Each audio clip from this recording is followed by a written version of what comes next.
This presentation is made in partial fulfillment of the requirements for the Foundation of Emergency Management course at the Florida State University under the auspices of Dr. Janet Dilling. Welcome to Florida, the Sunshine State, where 1,000 people move to every day and thousands enjoy their well-earned vacation every year. Whether you're only visiting or having taken the big step to move here, to keep you, your family, and property safe, you need to know and do a few things. First, everyone should be aware and informed of the risks and hazards you may experience in Florida. We sometimes deal with hurricanes and thunderstorms and even wildfires frequently, but we can also experience other threats, as you can see from this list. But if you stay aware and informed of the potential threats, there are a few simple steps that you can take to help to ensure the safety of you and your family.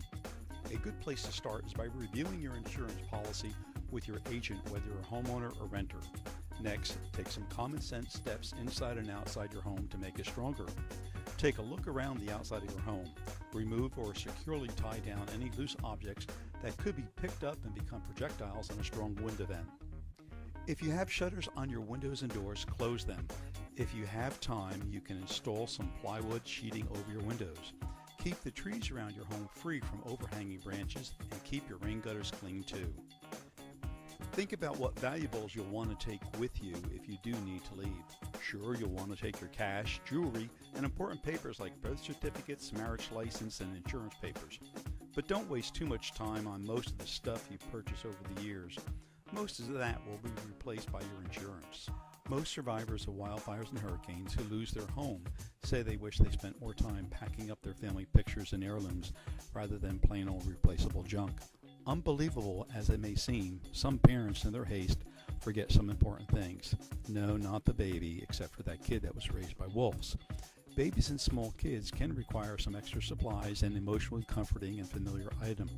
And then there is Fido or Fluffy and what to do with them. They're part of your family too, so make sure you include plans for them as well. Remember, if you plan on going to a public shelter, many don't allow pets, so check that out ahead of time and don't leave them at home. So you've heard officials are telling people to leave. Don't procrastinate. They may be giving you the best advice you'll ever receive in protecting your family. Research has shown that most people underestimate just how long it will take them to evacuate. You've got packing, waiting for family members to come home, filling the gas tank, talking on the phone with families, friends, and neighbors, and then you finally leave. Hit traffic and come to a complete standstill. Be ready and leave early. Building an emergency kit is simple and can involve the entire family. Try and stick with the essential items, ensuring that you go with non-perishable or long-lasting items. Water is a key. Figure to have at least 1 gallon of water on hand for each person for every day. Your kit should last you at least 3 days, and this is a minimum. This list offers some great basic ideas. Finally, think about tossing a few passive games or books into the kit as well. Mom, Dad, has your company made a disaster plan? It might look a bit different and use fancy words like COOP or COG, but a business disaster plan really isn't all that much different from your home plan when you come down to it. If your company doesn't have a plan or they tell you, yeah, we call 911, this isn't a plan. Maybe you should bring it up to management. An emergency plan is not that hard to do, and there are many local resources that will probably offer your company support and maybe even recognition for doing it too. If you're one of the many men, women, or teenagers that have the skills, bravery, and character and want to pitch in and help your community, you're in luck because there are many excellent free training opportunities. In times of significant need, the Community Emergency Responder Program can provide a valuable service to the community. If you possess some level of medical training or are still current, you may want to consider serving on the Medical Reserve Corps.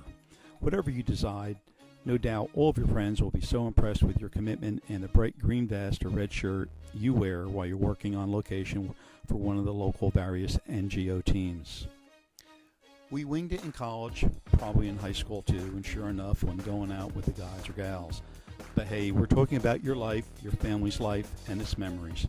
You've now been warned, so winging it is not a plan. There are numerous excellent materials now online that can assist you in preparing your disaster plan for your office and home, in making your emergency kit, or how to become involved. You may want to check out these excellent websites for some great information. The primary references I use for this oral presentation are